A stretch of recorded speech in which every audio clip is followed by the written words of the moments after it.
Hey guys, Joel Ballard here with CBC News. I'm in Coquitlam at the Evergreen Cultural Center where WorkBC is hosting the Tri-Cities Job Fair. So there are job seekers here, there are employers, all trying to connect people for future career growth.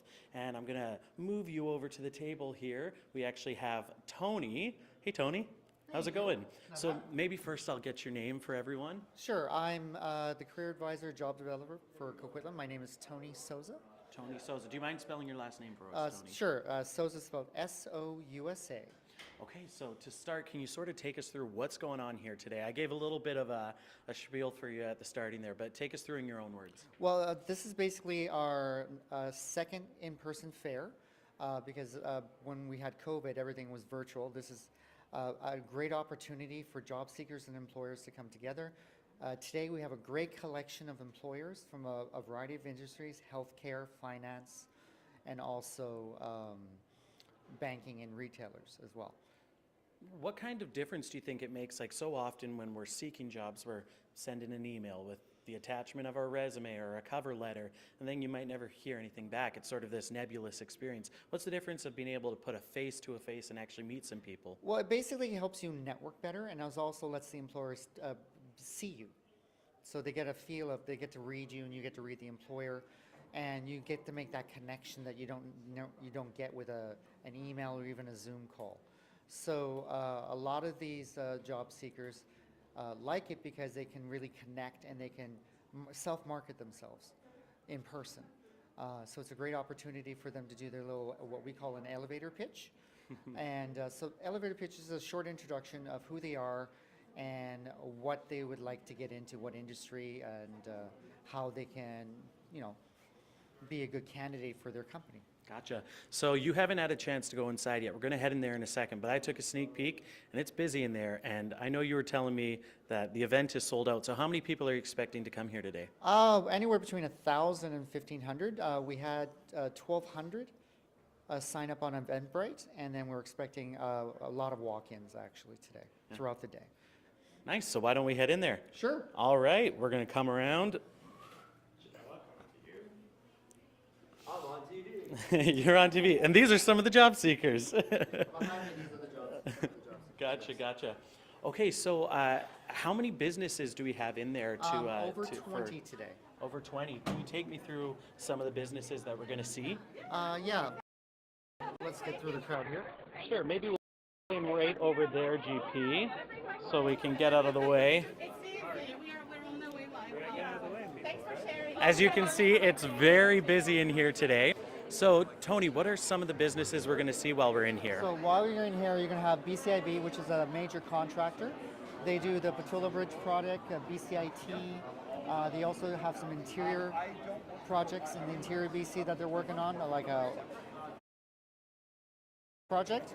TD Bank is here, City of Coquitlam, Parks and Rec, also Coquitlam Library is here. We have a bank here, TD. Also, we have some secure services. We have Canadian Border Guards right to my left here. A little further down, we have Secure Guard. All right, yeah, GP, you just panned over to the CBSA booth here, but if you do a big pan for our audience there, they can see just how many people we have here. What does this tell you, Tony? You work at WorkBC, you're talking to job seekers, Yep. You're talking to employers. What's going on in the job market right now? Well, right now, I mean, what's trending is healthcare. So there's a big need in healthcare. There's a big need in financial services, customer services. Right now, it's seasonal employment with the Christmas rush coming up. So a lot of malls and retailers are gearing up and hiring just for the Christmas rush. And that'll go on from now until maybe the second week of January. But I mean, what's kind of slumping and what people are getting stuck on is the IT sector has been slumping for about a year now. And unfortunately, it's not coming back. Probably not until spring. Gotcha. Just because it comes in waves. So when one industry is going down, other industries are picking up. So right now, this is like seasonal hiring. They're gearing up. But as I said, there's also a need in healthcare. Yeah, when you're talking to people who are looking for jobs, when we're chatting with the job seekers who are here today, yeah, we'll stay there. What are they telling you? Are they finding it difficult to find jobs, to They find are for their industry. employment? They are finding it hard for the industry, their specialty. So if they're in IT, if they have an IT background, they can't find any work at all, and so they have to go what we like to call Plan A, Plan B. So we change their Plan A, which is IT, and then we go to a Plan B like administration role, or they go for if they're a graphic designer, we try to get them work with a print shop, or sign up for a newspaper to do some ads and stuff, or freelance work. Just keep their skill sets up. Yeah. Through the end of COVID, maybe we have a chance to move in a bit more now. We can clear this bottleneck a bit. The traffic jam. It's a good traffic jam to have. Lots of people here. Oh, definitely. But if we look back to the pandemic, especially the end, maybe we can come here, GP, and you won't get bumped. Coming out of the pandemic, we heard again and again and again that there's this labor shortage, that employers couldn't find enough employees to work the jobs that they had to fill. Are Right. we still in that situation? The employers are still in that situation for certain industries. So there's always going to be a need for construction and labor. So labor is one of the bigger shortages that they're always hiring year round. So if you're willing to do labor, unskilled labor, in fact, you can find work. They start actually really good now, around $18 an hour. The other shortages are in hospitality, mostly because they couldn't retain the people over COVID because there was no crowds. So if there's no crowds, there's no people traveling. Hotels basically shut down practically. So they go to a skeleton crew and they let a whole bunch of people go. And then those people are now looking for work, but they can't go back to their normal industry. So they're going into other industries. So they're going back to what they used to do. Maybe they go back being a teacher. Maybe they go do landscaping. Maybe they go do a variety of different other things other than the field that they were trained in. And some never come back. I have people that worked in hospitality and they're doing other things now. And they would never look back. Yeah. I imagine for people who may be watching this right now, they're saying, okay, this is great for people in the Tri-Cities, but I live in Surrey or I live in Kamloops. Would there be this type of job fair for me to find employment in my own community? Is this something that WorkBC puts on in other communities as well? They do, yes. So every major city center will probably put on their own hiring fair. There was one that we did a few weeks back in North.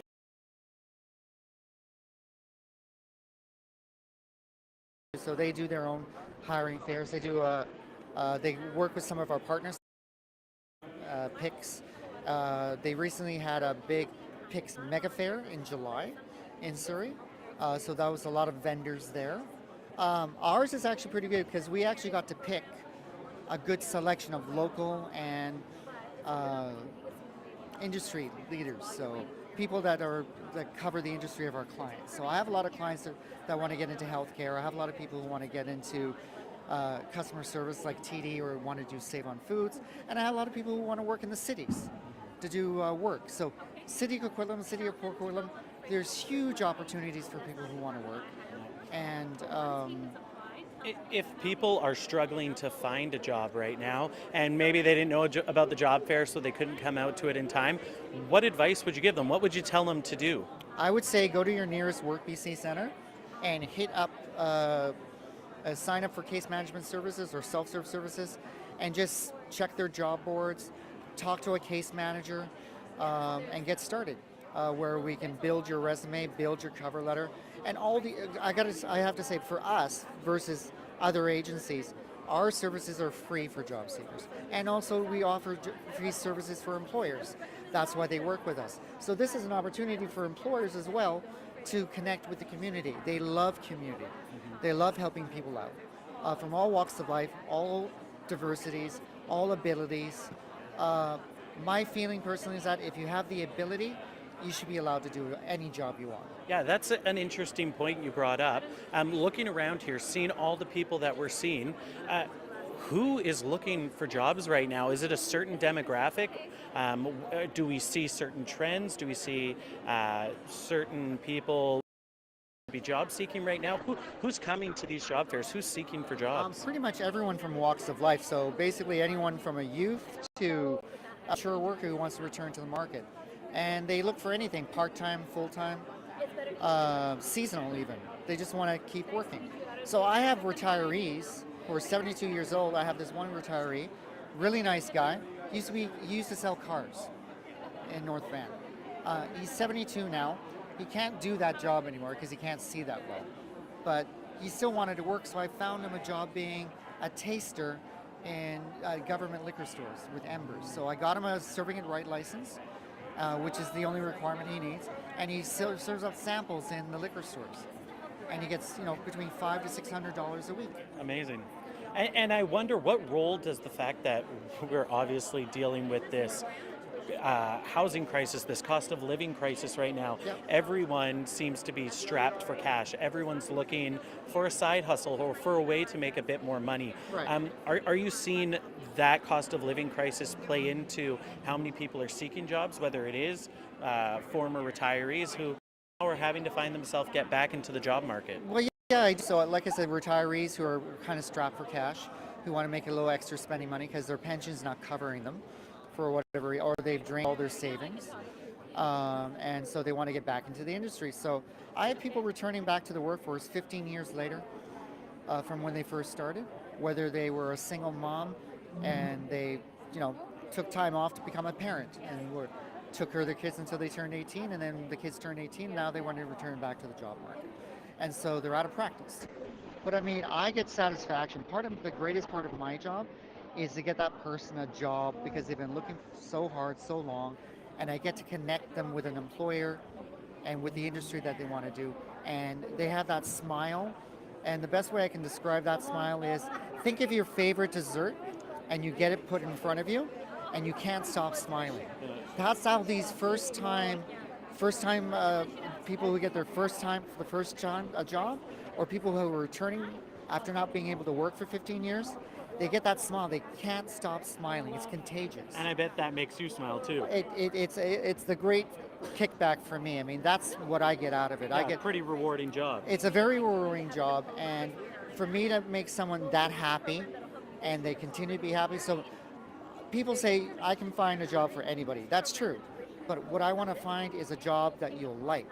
Because if you like the job, you'll stay in the job, and you become very successful at the job. And that's what people at WorkBC, that's what job developers do. That's part of my job, is to motivate job seekers to find the work that they want to have. Yeah. Not any job, but sometimes they'll take any job, and that's fine. But I know they're not going to stay at that job because they're not satisfied with it. Yeah. We're actually just in front of the Fraser Health booth. I know one of the workers here at the booth is going to chat with us in a second. She's a little busy, so we'll let Victoria flag us down when she has a second to chat. You're good now? Okay, so if we just come over here, GP, and Tony, you can stay with us. I will. So first, Victoria, I'm just going to get you to introduce yourself and let us know what you're doing here. Hi, I'm Victoria Sapp. I'm liaison for regional recruitment and retention with Fraser Health. All right, and what's going on? You've got a booth set up. Well, one of my favorite things to recruit for is the Health Career Access Program, and that's what I'm here to talk about mostly today, although I do recruit for some other positions as well. The Health Career Access Program is a joint initiative with Fraser Health and the Ministry of Health. The goal of HCAP is to get more community health workers in our region. Community health workers are those amazing people who go from home to home providing care throughout our communities. Gotcha, and what's the demand like for a position like a community health worker? Extremely high. My team hires over 60 community health workers every single month. In the Health Career Access Program, the tuition to become a community health worker is fully funded, and participants get paid almost $900 a week to go to school. I feel like that's a pretty important thing to note, because a lot of people might think, oh, I'd love a job in the healthcare industry or a community industry like this, but hey, I don't have a background. I didn't go to school for health sciences or to be a nurse or to be a doctor. So that seems like something that's not achievable for me. What's the reality? The reality is it is achievable. This is an amazing program that encapsulates a few different pieces. It helps you become a Fraser Health employee, which in and of itself is amazing. It helps you get the education that you need, and also some amazing on-the-job training experience. Yeah. And so what's the demand like right now, just in, I guess, at Fraser Health? What's the demand like for you trying to find employees? We have so many postings up on the Fraser Health Careers webpage that we're always looking. Fraser Health is growing. We're thousands and thousands of people doing work that we feel passionately about, and we want to find more people like us to help us do this work. Okay, amazing. I see you've got a big lineup here, so I'll let you get back to them. I appreciate you chatting Thanks with us, for coming though. by. All right, we're going to recap. Okay, so Tony,